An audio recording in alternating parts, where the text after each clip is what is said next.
नमस्कार। आज की चर्चा में आपका स्वागत है। हमारे पास ना सिनेमा एक्सप्रेस का एक बिल्कुल ताज़ा लेख है और ये फोकस कर रहा है डायरेक्टर से एक्टर बने सेल्वराघवन की अगली फिल्म पर। काफी कुछ है इसमें। हाँ बिल्कुल। फिल्म का टाइटल और फर्स्ट लुक दोनों आ गए हैं और देखने में लग रहा है कि इसमें कई परतें हैं। सही कहा। तो हमारा इरादा यही है कि इस जानकारी को थोड़ा खोलें, बारीकी से देखें, समझें कि ये फिल्म आखिर क्या हो सकती है और सेल्वराघवन के लिए, मतलब उनके एक्टिंग करियर के लिए इसके क्या मायने हैं। तो चलें शुरू करते हैं। बिल्कुल। ये सिर्फ एक अनाउंसमेंट नहीं है, मेरे ख्याल से ये एक मौका है कि हम कहानी, टीम और सेल्वराघवन अभी किस तरह की क्रिएटिव दिशा में जा रहे हैं उसे समझें। तो सबसे पहले फिल्म का नाम मानिथन देवमगलम, काफी अलग सा नाम है। हाँ बिल्कुल। और इसका फर्स्ट लुक पोस्टर किसने रिवील किया? सेल्वराघवन के भाई और जाहिर है तमिल सिनेमा के बहुत बड़े स्टार धनुष। ये अपने आप में इंटरेस्टिंग है। बिल्कुल बिल्कुल। धनुष का इससे शेयर करना, मतलब सिर्फ पोस्टर लॉन्च ही सही, ये इसे एक बड़ा प्लेटफॉर्म दे देता है। हाँ। और उन्होंने सिर्फ पोस्टर नहीं डाला, उसके साथ एक कैप्शन भी लिखा है जो काफी गहरा है, लगता है फिल्म की थीम की तरफ इशारा कर रहा है। अच्छा, क्या लिखा है? उन्होंने लिखा, जब सपने निराशा से मिलते हैं और दर्द से लचीलापन उभरता है, मिट्टी में निहित एक कहानी शुरू होती है। ओह, मिट्टी में निहित एक कहानी और दर्द से लचीलापन, ये तो काफी भारी शब्द है। हाँ, मतलब ये सिर्फ टैगलाइन नहीं लग रहा है, ये फिल्म के इमोशनल कोर की बात करें, निराशा, दर्द और फिर उसी से ताकत का आना। और मिट्टी में निहित का मतलब सिर्फ गांव की सेटिंग से तो नहीं होगा शायद, मतलब किरदारों का अपनी जड़ों से जुड़ा होना हो सकता है। बिल्कुल, प्रामाणिकता, जमीनी हकीकत, वो संघर्ष जो शायद बड़े शहरों की लाइफ में नहीं दिखते, ये सब मिलकर ना एक बहुत ही इंटेंस, इमोशनली चार्ज्ड फिल्म का इशारा दे रहा है। और ये इंटेंसिटी पोस्टर में भी दिखती है ना। हाँ, वो पोस्टर काफी ड्रामेटिक है। हाँ, चौंकाने वाला है। सेल्वराघवन खून से लथपथ हैं, बिखरे हुए से, और पुलिस स्टेशन के अंदर हथकड़ी में। हाँ, पहली नजर में तो एक गंभीर, शायद हिंसक कहानी लगती है। हाँ, विजुअल लैंग्वेज बहुत स्ट्रांग है पोस्टर के। खून, हथकड़ी, पुलिस स्टेशन, ये सब देखकर लगता है कि कोई क्राइम थ्रिलर होगी या कोई रिवेंज ड्रामा टाइप का। पर उनके चेहरे पर सिर्फ गुस्सा या बेबसी नहीं है, कुछ और भी है, एक अजीब सी गहराई। बिल्कुल, यही सवाल उठता है, ये किरदार आखिर है क्या? हीरो, विलन या बस हालात का मारा हुआ? लेकिन एक बात है, आजकल ऐसे इंटेंस लुक वाले पोस्टर थोड़े आम नहीं हो गए। फर्स्ट लुक में खून खराबा, हथकड़ी, क्या ये बस ध्यान खींचने का तरीका है? सवाल तो सही है। फर्स्ट लुक का काम ध्यान खींचना ही होता है और इंटेंसिटी काम भी करती है। पर यहाँ दो बातें हैं। एक तो ये कि ये सेल्वराघवन है। हाँ, उनकी अपनी एक पहचान है। लोग उनके प्रोजेक्ट्स को सीरियसली लेते हैं। और दूसरा, धनुष का वो कैप्शन, वो पोस्टर की हिंसा को एक इमोशनल कॉन्टेक्स्ट देता है, दर्द से लचीलापन। तो हो सकता है ये सिर्फ शॉक वैल्यू ना हो, शायद कहानी के अंदर के कॉन्फ्लिक्ट को दिखा रहा हो। बिल्कुल कहानी के मूल द्वंद्व का प्रतिबिंब। अच्छा, तो कहानी के बारे में क्या पता चला है लेख में? प्रेस नोट का हवाला है। हाँ। बताया गया है कि कहानी एक गांव की है जो बिल्कुल शांत है, प्रकृति के करीब, लेकिन फिर कुछ भयानक होता है, कोई त्रासदी जो शांति को भंग कर देती है। पूरे गांव में उथल पुथल मच जाती है। और यहीं सेल्वराघवन का किरदार सामने आता है।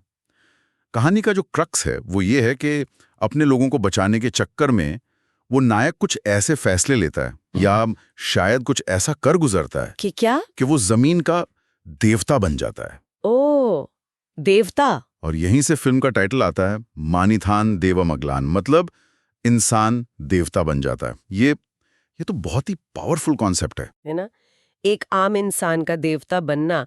लेकिन इसका मतलब क्या है? क्या उसे सच में कोई सुपर पावर मिल जाती है या ये मेटाफर है? यही तो सोचने वाली बात है। क्या वो लोगों का उद्धारक बन जाता है जिसे लोग पूजने लगते हैं, या फिर नैतिक रूप से वो इतना महान हो जाता है, या फिर कुछ लोक कथाओं जैसा कि उसमें कोई अलौकिक शक्ति आ जाए? मिट्टी से जुड़ा होना और फिर देवता बनना, ये कॉन्ट्रास्ट कहानी को बहुत इंटरेस्टिंग बना सकता है। ये कोई सोशल कमेंट्री भी हो सकती है, या साइकोलॉजिकल ड्रामा, या फिर फैंटेसी एलिमेंट भी, कुछ भी हो सकता है। सही कहा। और अगर हम सेल्वराघवन के डायरेक्शन के काम को देखें, वो अक्सर इंसानी मन की गहराइयां, ग्रे एरियाज, सिस्टम से टकराते किरदारों पर फोकस करते रहे। तो क्या उनके अपने में भी वो चीज दिखेगी? ये अच्छा पॉइंट है। मतलब भले ही वो यहाँ डायरेक्टर नहीं है, पर एक एक्टर के तौर पर भी तो वो शायद ऐसे ही किरदारों की तरफ खिंचते होंगे ना। हाँ, हो सकता है। करता लगता है, जहाँ किरदारों को मुश्किल हालात में डालकर नैतिक सवाल खड़े किए जाते हैं। हो सकता है ये किरदार एंटी हीरो टाइप का हो, जिसके तरीके गलत हों पर इरादे नेक। बिल्कुल मुमकिन है। अच्छा, अब बाकी कास्ट पर आते हैं। सिल्वर राघवन के साथ लीड रोल में है खुशी रवि। कन्नड़ फिल्म दिया से काफी चर्चा में आई थी वो। हाँ, खुशी रवि का सिलेक्शन इंटरेस्टिंग है। दिया काफी अलग तरह की फिल्म थी, इमोशनल। उसमें उनकी परफॉर्मेंस की तारीफ हुई थी। तो इस इंटेंस फिल्म में उनका किरदार कैसा होगा, ये देखना दिलचस्प रहेगा।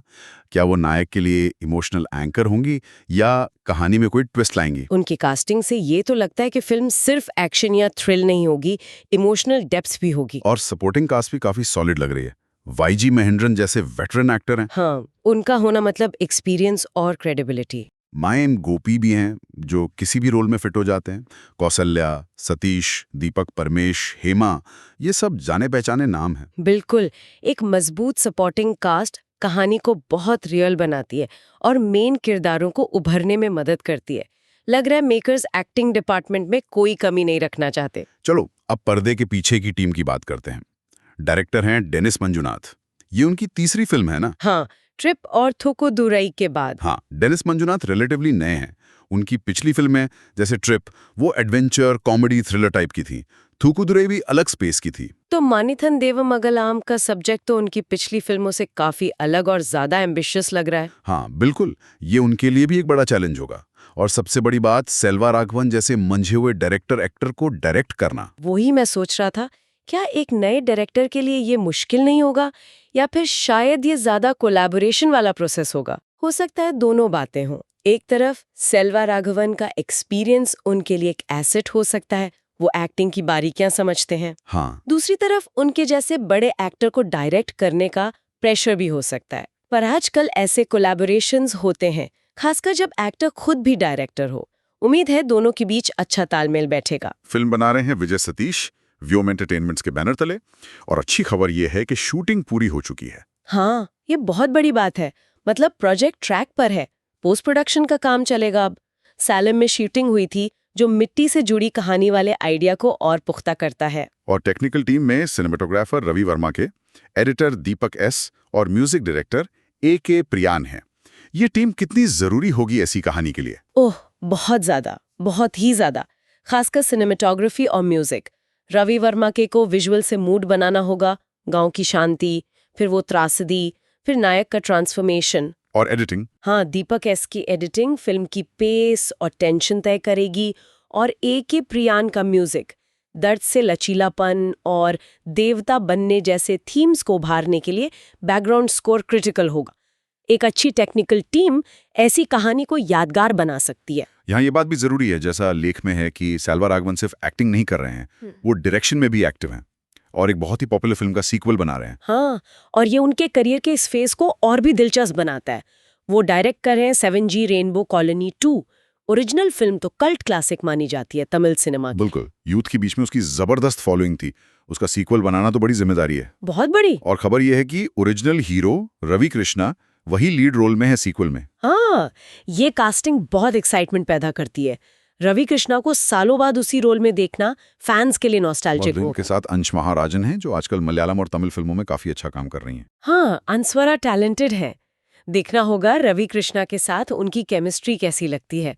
और सिर्फ यही नहीं, जयराम, सुमन शेट्टी, सुधा, जो ओरिजिनल फिल्म में थे, वो भी वापस आ रहे हैं। अच्छा, तो लगता है सेल्वा राघवन सीक्वल को बहुत सीरियसली ले रहे हैं, ओरिजिनल की लेगेसी को रिस्पेक्ट दे रहे हैं। लेकिन कहानी क्या होगी, रिलीज कब होगी, ये सब अभी पता नहीं है। पर यह साफ है कि सेल्वा राघवन एक साथ दो फ्रंट पे काम कर रहे हैं। एक तरफ ये इंटेंस एक्टिंग रोल मानिथन दिवमगलाम में, और दूसरी तरफ अपनी ही क्लासिक का सीक्वल डायरेक्ट करना। क्या ये उनकी क्रिएटिविटी के दो अलग अलग पहलू हैं? ऐसा ही लगता है।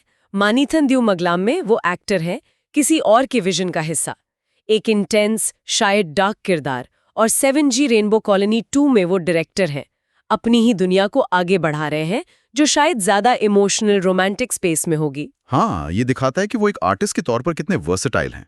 अलग अलग जॉनरा, अलग अलग रोल। बिल्कुल। पर अगर हम सारी बातों को समेटे तो मानिथन देवमगलम से क्या उम्मीदें रख सकते हैं? धनुष का कैप्शन, पोस्टर का लुक, ये इंसान से देवता वाला कॉन्सेप्ट, ये सब मिलाकर तो एक बहुत ही इंटेंस, इमोशनल और शायद थोड़ी डार्क फिल्म लग रही है। हाँ बिल्कुल, ये एक ऐसी कहानी लग रही है जो सिर्फ एंटरटेन नहीं करेगी, शायद सोचने पर भी मजबूर करे। नायक का सफर, त्रासदी, बलिदान, समाज उसे कैसे देखता है, ये सब परतें हो सकती हैं। डेनिस मंजुनाथ का डायरेक्शन और सेल्वा राघवन की एक्टिंग, साथ में अच्छी कास्ट और क्रू, ये इसे एक मस्ट वॉच प्रोजेक्ट बना सकते हैं। और साथ ही ये सिल्वा राघवन के करियर में एक अहम पड़ाव भी है, जहां वो एक्टिंग और डायरेक्शन दोनों में पूरी तरह इन्वॉल्व हैं। ये देखना इंटरेस्टिंग होगा कि मानिथन देवमगलम उनके एक्टिंग ग्राफ को कहाँ ले जाती है। और 7G रेनबो कॉलोनी 2 उनके डायरेक्शन का कौन सा नया चैप्टर लिखती है। सही कहा, ये दोनों प्रोजेक्ट्स मिलकर सेल्वा राघवन की रेंज दिखाते हैं। एक तरफ वो खुद कैमरे के सामने एक मुश्किल किरदार निभा रहे हैं, दूसरी तरफ वो नई पीढ़ी के एक्टर्स के साथ अपनी पुरानी कहानी को नया जीवन दे रहे हैं। तो आज के हमारे सोर्स सिनेमा एक्सप्रेस के लेख से हमने सेल्वा राघवन की आने वाली फिल्म मानिथिन देवमगलम और उनके दूसरे प्रोजेक्ट्स के बारे में ये सारी जानकारी और ये विश्लेषण निकाला है। यहाँ एक बात छोड़कर जाना चाहूंगी जिस पर श्रोता सोच सकते हैं। हम देख रहे हैं कि सेल्वा राघवन जैसे मंझे हुए डायरेक्टर अब सफल एक्टर बन रहे हैं, और ये सिर्फ उनका मामला नहीं है, और भी उदाहरण है। तो ये जो ट्रेंड है, ये फिल्म मेकिंग की दुनिया के बारे में क्या बताता है?